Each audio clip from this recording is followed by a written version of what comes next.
Fala pessoal, tudo bem com vocês? Tem mudança na arbitragem, hein?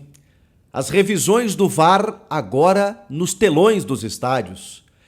E mesmo a linha no impedimento agora vai ser pro ataque.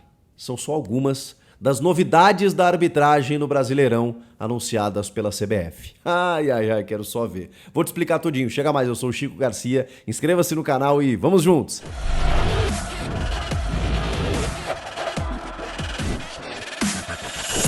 Bom, pessoal, vai começar o Brasileirão e com ele as polêmicas de arbitragem, né? A gente tem vivido anos complicados. Muitas mudanças na regra, dificuldades de interpretação com relação a orientações que não são expostas ao grande público, nem a gente que acompanha mais a fundo. Eu tenho curso de arbitragem há 15 anos, converso com árbitros constantemente, muitas vezes não recebo esses materiais que são apenas mais secretos, né, disponibilizados entre eles, que não dizem respeito às regras do futebol. Essas aí estão disponíveis no site da FIFA, no site da CBF, em vários idiomas. Eu falo em relação a orientações que são enviadas com vídeos aos monitores, nas reuniões, né, com as comissões de arbitragem e tudo mais. O que são as orientações? Porque muita coisa não está na regra. A regra tem um texto ali que você pode interpretar ou não, em alguns casos até não pode, ela está muito clara em alguns aspectos, em outros nem tanto. E especialmente nesses em que a regra não é tão clara assim, existe um padrão a ser seguido, que a gente não sabe. Então muitas vezes o árbitro toma uma decisão e ele está tomando aquela decisão com base numa orientação do seu chefe da comissão de arbitragem, do que é pregado na FIFA, na Comebol, dependendo da competição, inclusive. Às vezes a CBF tem uma diretriz, a Comebol tem outra, então às vezes a gente olha e fala, poxa, mas essa falta aí não seria falta na Libertadores e tal. Infelizmente isso despadroniza, na minha opinião, a arbitragem. Não tem como você seguir a regra o tempo inteiro. Você tem que ter leituras, né, de algumas regras a serem aplicadas, mas essas orientações elas precisavam ser padronizadas na minha avaliação.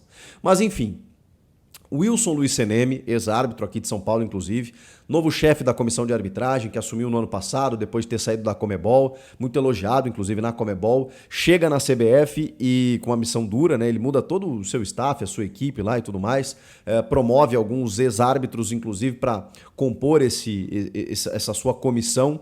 Ele anunciou mudanças já prevendo já para esse Campeonato Brasileiro que começa no dia 15. E a principal delas talvez seja a revisão do VAR em tempo real. Porque quando a gente via, o VAR é uma novidade no Brasil, a gente fala desde 2018 aqui implementado na Copa do Brasil, mas assim, quando a gente fala na história do futebol, é uma tecnologia que chegou ontem, né? Então a gente ainda está se adaptando e não só a gente, né? Os árbitros também. Essas revisões, essas checagens do VAR, as decisões do VAR eram disponibilizadas via site da CBF, às vezes no dia seguinte, às vezes demoravam 2 dias, às vezes, né, às vezes demorava mais tempo do que a gente imaginava, às vezes não eram com todos os lances que a gente gostaria. Poxa, mas por que não tem essa revisão aqui e tudo mais? Tem só os lances escolhidos aqui pela CBF com o comentário ali, os áudios do VAR que a gente ficava esperando sair no site da CBF. Agora a gente vai ver em tempo real, promessa da CBF. De que forma? Todas as revisões do VAR, depois do árbitro ir na cabine, então é bom deixar claro, tá? Apenas quando o árbitro vai na cabine. Porque ou quando ele muda uma decisão, né, recomendada pelo VAR, ou quando ele mantém a sua decisão de campo, mas mesmo assim faz a revisão no monitor. Quando o VAR recomenda uma revisão, aí sim, esse momento será exibido no telão dos estádios com as imagens e com o áudio. Com o áudio do árbitro explicando a sua decisão. Na verdade, aqui, para mim, ainda tem uma dúvida. Eu não sei se a conversa do VAR com o juiz vai ser vazada no telão. Ou se após ele tomar a decisão, que eu acho que é isso que vai acontecer, pelo menos foi o que eu entendi da mudança, o árbitro vai comunicar via áudio para todo o estádio que, por exemplo, ele mudou a cor do cartão. O atleta de camisa número 7 não mais receberá o cartão amarelo. Pelas imagens, foi jogo brusco grave e o atleta vai receber o cartão vermelho. Pronto. Foi pênalti. Verifiquei aqui, e essa é uma grande questão, né? De que forma o árbitro vai explicar que ele mudou uma decisão. Por exemplo, ele não marca uma penalidade, né? Ele ignora que tem um lance lá, um choque, ele considera como normal, vem o VAR e fala, não, olha só, tem um toque por baixo aqui, aquela coisa toda. Aí o juiz vai no monitor e fala, realmente, tem um toque por baixo, vou marcar o pênalti. Pum. De que forma ele comunica isso? O Wilson Luiz Senem chegou a dizer isso, né? Que os árbitros estão sendo orientados para que eles saibam se expressar. Porque dependendo do que eles disserem, isso pode ser usado contra eles. Já tô vendo que vai ser complicado, viu? Porque assim, o árbitro tá lá, o cara tem que se preocupar com um monte de coisa, né? Tá apitando o jogo, tá com uma pressão danada, tem que entrar em contato com o VAR, tem que ter as 18 regras, as 17, né? A 18ª é a do bom senso. As 17 regras na cabeça, e mais as orientações e tudo mais, e ainda tem que saber se comunicar. Porque ele vai ter que dizer, ó, a penalidade está sendo marcada porque há um toque por baixo, ele calça o adversário e por isso a infração é marcada. Sei lá de que forma que ele vai explicar isso. Mas assim, dependendo do que ele disser, sei lá, o torcedor pode falar, não, mas peraí, mas isso aí não é pênalti e tal. Então tem que ter uma clareza também na explicação, né, na forma, na interpretação. Pode diminuir as polêmicas, pode aumentar. Então a gente só vai saber realmente na prática. Isso, segundo o Wilson Luiz Senem, para dar mais transparência ao processo. A outra grande mudança, essa eu acho importante. Essa eu acho importante, mas ela não vai resolver todos os problemas, tá? Vou explicar. Linha do impedimento. Nós não temos o impedimento semiautomático que foi lançado na Copa do Mundo, vocês lembram? Em que os estádios eram todos mapeados, né? Então você tinha ali não era uma linha do impedimento, era um impedimento que mesmo milimétrico, toda né, a tecnologia acabava definindo ali se tinha um joelho na frente, se tinha um centímetro de testa na frente, sabe? Então, realmente ele era muito mais preciso. Nós não temos isso.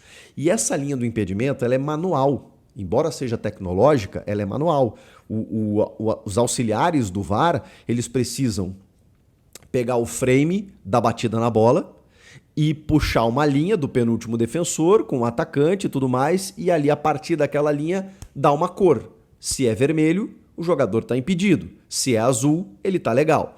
E muitas vezes as câmeras elas estão numa perspectiva que enganam o torcedor e os jornalistas e todo mundo que está acompanhando. Muitas vezes a gente fala, não, peraí, esse cara não está impedido. E aí vai lá a linha traçada e aí o cara está inclinado, mas a gente não está exatamente no ângulo correto. Mas os estádios tem as câmeras mapeadas e tudo mais ali para que você faça essa linha do impedimento. Pois bem, muitas vezes a gente viu linhas sobrepostas. E quando essas linhas eram sobrepostas, ficava uma linha amarela. E aí você falava, tá aí. E muitas vezes se mantinha a decisão de campo, que na maioria das vezes era de impedimento. Então, o que os árbitros pensaram, ou melhor, o que os clubes pensaram e pediram isso à CBF? Qual o ganho tático que um jogador vai ter quando você não tem a certeza se ele está legal ou não? Se o impedimento, ele teoricamente está na mesma linha, ou mesmo que ele esteja na frente por uma questão assim milimétrica mesmo, mas que você não consiga precisar, qual é o ganho tático que ele teve nessa jogada? Ele está numa condição de igualdade em disputa com o zagueiro. Mas aí por conta de 1 milímetro que a gente não consegue precisar se ele estava ou não impedido, muitas vezes o gol era anulado. Pois agora não. Se nessas linhas traçadas elas se sobrepuserem, ficarem uma por cima da outra, o gol vai ser validado. Essa é uma novidade. Só que o Senem me disse que aquela batida na bola, que foi uma coisa que eu bati nessa tecla também, né? Eu briguei por isso, porque muitas vezes o frame, né, que são aquelas imagens fragmentadas, né, do vídeo em movimento, né, você congela a imagem e aí você tem um frame. E aí você vai recuando o frame e vai avançando. Muitas vezes quando você recuava, a bola estava grudada no pé do atacante, né, ou do jogador que dava assistência. Quando você avançava o frame, essa bola já tinha saído. E aí, muitas vezes, dependendo do frame, o jogador estava legal ou impedido. Então essa precisão ela precisava mudar, na minha opinião. E o Senem me disse que isso é impossível. Então, a gente vai continuar tendo problemas nesse aspecto. Porque às vezes você olha o lance e fala, não, mas o cara traçou a linha com a bola que já saiu no pé do atacante. E o certo seria quando ela está saindo. Mas muitas vezes você não tem o momento do tá saindo. Você tem o momento ou dela colada no pé ou quando ela já saiu. E aí, qual que você utiliza? E dependendo da escolha, o jogador tá legal ou tá impedido. Polêmicas continuarão. Já estou avisando para vocês. Outras novidades. Serão mais rigorosos os árbitros com relação a reclamações na revisão do VAR. Que isso já tinha que ter acontecido, né? O juiz vai correr para ver a revisão, se o cara correu junto, pum, amarelo. Ah, continuou correndo, pum, vermelho. Acabou. Ninguém mais vai acompanhar o árbitro na cabine de revisão. Se ele tá na cabine de revisão, vem um treinador, vem um reserva, vem não sei o quê, bafo na nuca dele, né? Ficar ali no cangote dele, cartão amarelo. Continuou vermelho. É isso, não tem na Europa, cara. As coisas são muito mais rápidas também por isso, porque às vezes o árbitro pede um tempão aqui, tendo que orquestrar, administrar uma galera reclamando, ao invés de ir lá ver a porcaria do vídeo lá para tomar a sua decisão. Acréscimos vão aumentar, como a gente já viu na Copa do Mundo, a Copa vira tendência, né?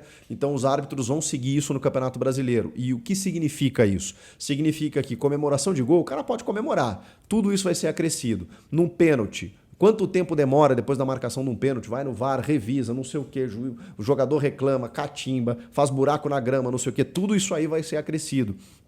Cera técnica. Então a gente vai ter aí jogos terminando com 100 minutos para mais. A gente vai ter, gente. Vai ter 5 minutos no primeiro tempo, 7 minutos no segundo. Se preparem. Quando chegarmos nos 45, espere, que o jogo ainda está longe de acabar. Isso tem sido uma tônica, foi uma tônica na Copa do Mundo e vai continuar sendo. E para fechar, o aquecimento agora apenas de 6 jogadores. Porque muitas vezes vai todo o time lá aquecer, tem comemoração de gol, provocação, dá um quiprocó ali na beira do campo, o juiz não sabe o que aconteceu. Vocês viram o Inter e Caxias no Beira-Rio, né? Se bem que ali já tinha terminado o jogo, mas enfim, todo mundo ali pode estar sujeito a uma confusão. Então agora apenas 6 vão se dirigir para o aquecimento, enquanto que o restante fica no banco de reservas. E com isso, o quarto árbitro vai conseguir administrar uma eventual confusão, assim como a arbitragem também, quando esses jogadores no aquecimento fizerem alguma coisa, invadirem o campo, independentemente do que for acontecer. E quem vai gerenciar isso vai ser o preparador físico das equipes.